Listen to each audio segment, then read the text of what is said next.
The inner critic. The one voice you hear more than any other is the voice in your head. You talk to yourself more than you talk to anybody else. And why is that important? Well, because if we just allow ourselves to talk to ourselves, we're going to be hearing 60 to 70,000 thoughts a day that are mostly negative. How many of you can relate to the voice in your head that you hear popping up? And a lot of times you hear a lot of negative feedback. So part of this is understanding, well, what is that voice and how do you deal with it? And that's part of what this LinkedIn event is going to be about. And every week I'll be here at 11 o'clock on Wednesday to share with you a little bit more about the inner critic. But just for those of you who don't know who I am, I'm Evan Messman. I am the Chief Gratitude Officer of Pro Attitudes, which is a health, wellness, and mindset coaching business. I help business leaders and owners transform their health to live their best lives. And I do it three different ways. I help them live their life with their minds, not their mouth, and to lose weight with their minds, not their mouth, to be intentional with their health. But lastly, I help them silence their inner critic because just so you know, most people out there, if they're trying to lose weight or get in shape or take better care of themselves, they go on a diet. They go on a crazy exercise program. Well, what's going to happen? 95% of people who attempt to change or improve their health go right back to their old habits. And that's been true for 60 years. So I wanted, as a nutritionist, diabetes educator, a master's in clinical nutrition, and as a health coach, I wanted to go deeper. I wanted to be able to find a solution for people that was permanent. And I think that I found it because if we can get to the root cause, which is that inner critic that drives you back to the old habits, wow, you can really see major results. So if you want to download a free course, which is going to walk you through step by step on how to discover your inner critic, it's in the chat. You can download. I'll put it in there one more time, totally free. And what's so important about, like, who is your inner critic? Like, you may not know who your inner critic is because it's like an iceberg. If you don't know who your inner critic is, please take the quiz. That's why I created it. It's a really simple way of answering questions. It'll only take you about 10 minutes. And I provided you a whole slew of information that will, first of all, share with you who your inner critic is. And not just like who this inner critic is, but how to silence it. And then another thing that we'll talk about at the end of this presentation is another way that I can help you silence that inner critic with my 21-day challenge, which is a more of a premium course, but also a group that I'm forming to help you all learn, hey, you don't have to do this alone. Part of this is you didn't even know maybe you had an inner critic. You knew you had a voice in your head. So who is that inner critic in your head? Does anybody want to share with me what is that? And do you have a name for your inner critic? I have a name for mine. Can I share it with you? It's Darth Vader. So notice he's only 8.5 inches tall because he used to be 6 feet tall. What I've done is I've shrunk him down to 8.5 inches using these techniques because my inner critic was always very loud in my head. He's very, very critical, my inner critic. You're not smart enough. You're not strong enough. You're not enough, period. And I used to live my life thinking that this inner critic, this faceless judge, is always on me to be better. And I thought it was my friend. Like, I wouldn't be successful if I didn't listen to this guy. But what I found is I was living my life with so much stress and anxiety and leading to burnout that when I understood that this was just a coping mechanism for dealing with some of the things that had happened in my past, specifically traumas that had happened. And I've been through some traumas, but you don't have to have been through many traumas. But I want to talk to you. We'll spend a little bit of time about why you have an inner critic, but it's our way of coping, of surviving. So does anybody have an inner critic they have a name for? I don't have I've never named him, but I definitely have an inner critic. I never thought about naming it. Well, I'll tell you that one of the best ways to quiet the inner critic is to name him. So what I'll ask you to do this week is to think about giving him a name. I have some clients that his name is David, and he calls his inner critic Davy, and his inner coach, which is like your Yoda, he calls it Firecracker. So I want you to think about who that inner critic is. When you expose the inner critic, it makes a difference. It actually takes a lot of its power away. So when you make light of it, it's not that you're making light of the situation. What you're doing is taking its power away. And that's why when you take the inner critic, you're going to find that the names that I've provided have a little humor in them. Okay. So here's some of the things you might hear the inner critic say. This always happens to me. Anybody relate to that one? Or I'm not good enough. That's the critical, the faceless judge. I must know everything. Or I love being in the comfort zone. I want to avoid conflict at all costs, right? I must be perfect or it's not done. I've had some of that also. Fear is missing out. And that's a big loaded statement saying fear, like, well, you can't really enjoy something unless there's excitement and threat and you're on the edge. I must always be ready for disaster. Oof, that's an anxious place to be. I can't stop. I must do more. I hate conflict. I must avoid it. And every detail has to be just right. Does anybody have a statement here that they say this one really resonates with them? A couple of them. Okay. Number 2. Okay. That one's a big one for me. It was. I hate conflict. I must avoid it. That's the one I was looking for. Yep, that one too. Number 2 from top to bottom, and number 2 from bottom to top. Okay. Go ahead, Alex. I was just going to say, I can't stop. I must do more. Now, this is all really great that you guys are sharing. Thank you so much for sharing, because half of the battle is to get the dialogue going, because a lot of times that inner critic wants to hide. But why is this important? Well, the reason why I think this is so important, I told you in the beginning of why I do this, is that I want people to change for good.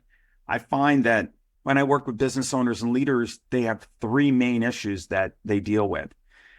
They're afraid of change, but change is inevitable, right? So you can't not accept that there's change, but they're fearful of it anyway. They really are having to deal with the overwhelm of having to put all the fires out and take all the responsibilities, either being a business owner or a leader. And it's daunting and it creates a lot of burnout, stress, and anxiety. And because of that, the last thing, they miss out on what I call mojo, more moments of spontaneous joy. They can't enjoy the little things in life. And that's the thing that I want to bring back to people, is to live and enjoy the precious present.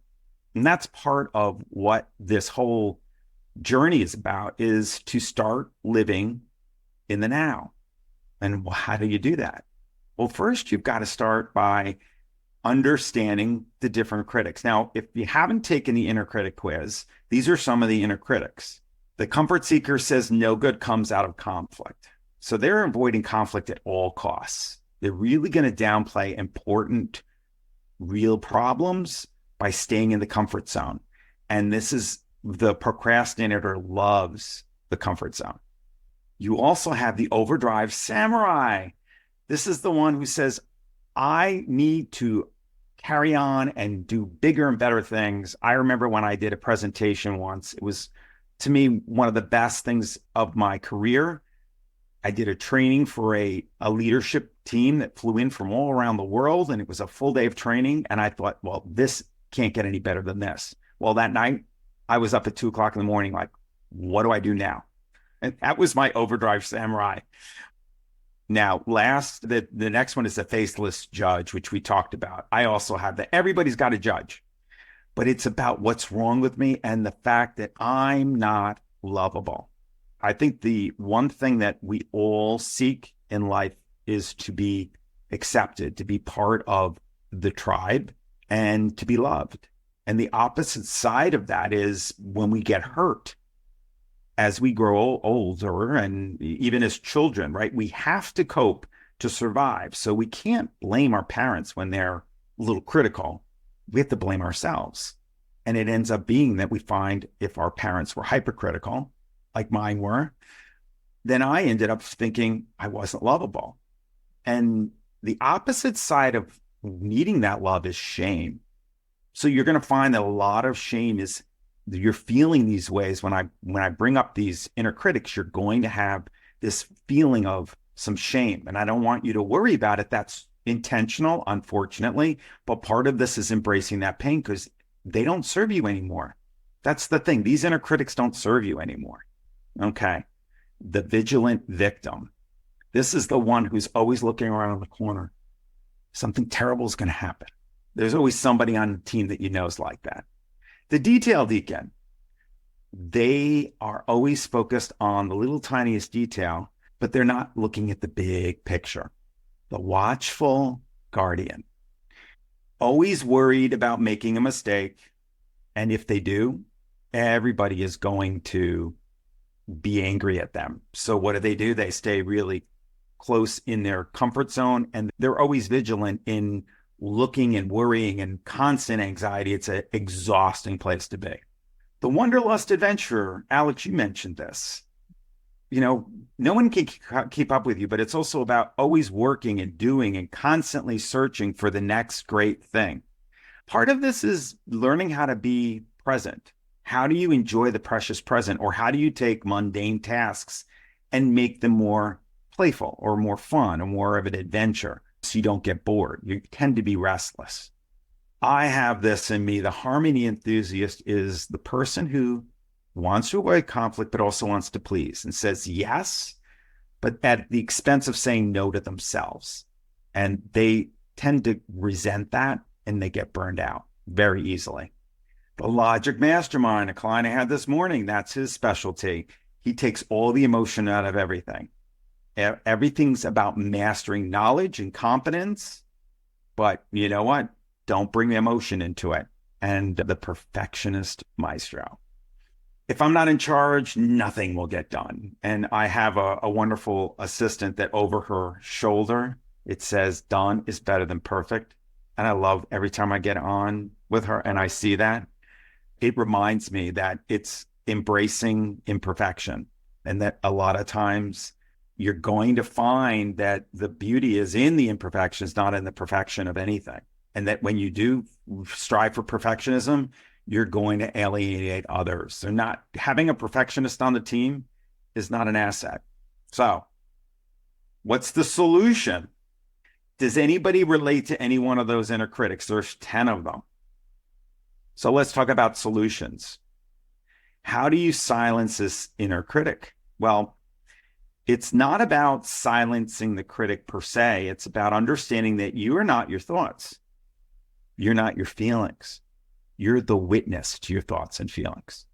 Think about that. You're the witness to your thoughts and feelings. So when you have a feeling where this inner critic comes out, you just allow that thought or feeling to come up and let it float by, like a log in a river. Just let it float by. This is a self-awareness tool.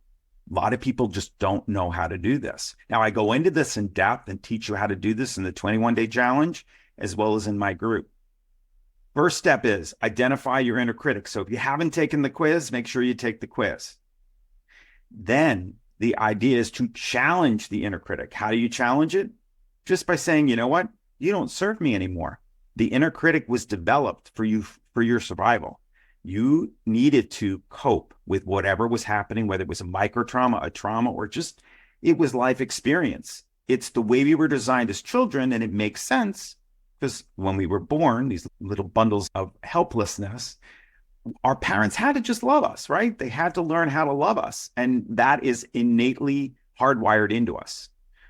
But right now, that doesn't serve you anymore. As you get older, as you become an adult, we develop this part of us that wants to grow. I think of our minds as hardwired for the comfort zone, but our souls are hardwired for growth. And there's this duality that helps us work together. It's meant to be that way because I believe we're spiritual beings having a material existence. And you need to understand that it's there for tools. It's there to learn. It's there to grow. And when you challenge this inner critic, it's allowing you to grow. And it's really important to stop being so critical. Start using an empathetic voice. Pretend that you're your best friend. Evan, I'm going to talk about Evan, but Evan as somebody else, but I'm his friend. Evan, there's a better way to think about this. And let's look at this from a different perspective. The end of the world is not happening here. Let's say this LinkedIn event didn't happen, right? I had technical issues. You figure it out and you move on. It's not what happens. It's not the circumstance. It's your perspective. And this tool that you use, this inner coaching that you use, is developing your attitude muscle, which is something I get into in my group. It's very important to develop your attitude muscle. Just like you develop your bicep when you work out, you need to strengthen it, right? You need to work it out. You can't do it once and you're done. So it's the same thing with your attitude muscle. You've got to work on quieting the negative self-talk and focusing on the positive self-talk. And that's a skill. Just like lifting weights, going out, learning how to run for a marathon, you have to train for it. And some of it's challenging, but it's about making small changes over a period of time and making sure that those changes feel good, because change has to feel good or you're not gonna continue it. So recognize your critic, look and be a fly on the wall and watch yourself and go, I'm not my thoughts, I'm not my feelings. And be kind by challenging that inner critic with, not with judgment, that inner critic does that, but with discernment, like, you're coming up now. You don't serve me right now, but you're here for a reason. Thanks, but no thanks. And then you have to come up with alternatives and then celebrate all the wins along the way, because like I said, change has to feel good. A lot of this self-awareness starts with being mindful. Mindfulness is really the practice of being in the present. Affirmations will help too. Those are things that I help you within the group, as well as in my Inner Critic 21-day challenge. Restructuring the way you think is extremely important. It's about reframing the neural pathways in our brain. I don't believe as a health coach that the diseases of diabetes, heart disease, cancer, autoimmune diseases are just diseases of metabolism. I believe they're diseases of the neural pathways in our brain. And if we can change those neural pathways strictly through reframing, because when you're thinking a thought, those neurons are firing together, and what fires together wires together. So we need to reframe it to change the thought, which really does change the feeling. And it's amazing how this works. And it's through cognitive behavior therapy. But remember, the first step is awareness. You've got to take the inner critic quiz. So if you would like to get rid of self-doubt, you can hopefully follow me on proattitudes.com/follow. I'm on social media on Instagram and Facebook to learn more about me, and also on LinkedIn. I should have had my LinkedIn here, but you can find me, Evan Messman, at LinkedIn. There's my email, and you can call me. And I have a scan up there to get you started, but I have another one here. I think it's better for you to take. If you want to take the quiz, you can scan here. Plus, there's a link in, as Alex put it, the link is in there. And lastly, for anybody here who wants to quiet that inner critic, self-doubt and negativity, this is my offering as a coach. I have Plus, Pro, and Elite, but one thing I'm offering right now is the Plus. For you guys exclusively today, I'm looking for 10 people. 10 people to join my group. I have an opening for 10 more people. But in this group, you have access to all the things that are in the Plus column. And there's pretty amazing value in the lifestyle challenge assessment. I have online support through text, DMs, online on-demand support. I have the Habits of Healthy Eating book, which is a book that I wrote, which will cover all the bases when it comes to eating. And I also have my commitment log. This commitment log is probably the basis of everything that I do, putting this in a book that you can use daily and for weekly commitments to keep you on track. Now, in order to do that, I'm waiving my fee. There's an onboarding fee, and I'm waiving that fee, which is over $400. And the fee for the monthly sessions is $297 per month. Now, my normal fee for elite coaching one-on-one is $1,200 per person per month. So I'm offering it a steep discount for you guys because I really believe, and that's a special group coaching here. If anybody's interested in doing that, please let me know, and I will provide you with a coupon code that will help you waive that onboarding fee.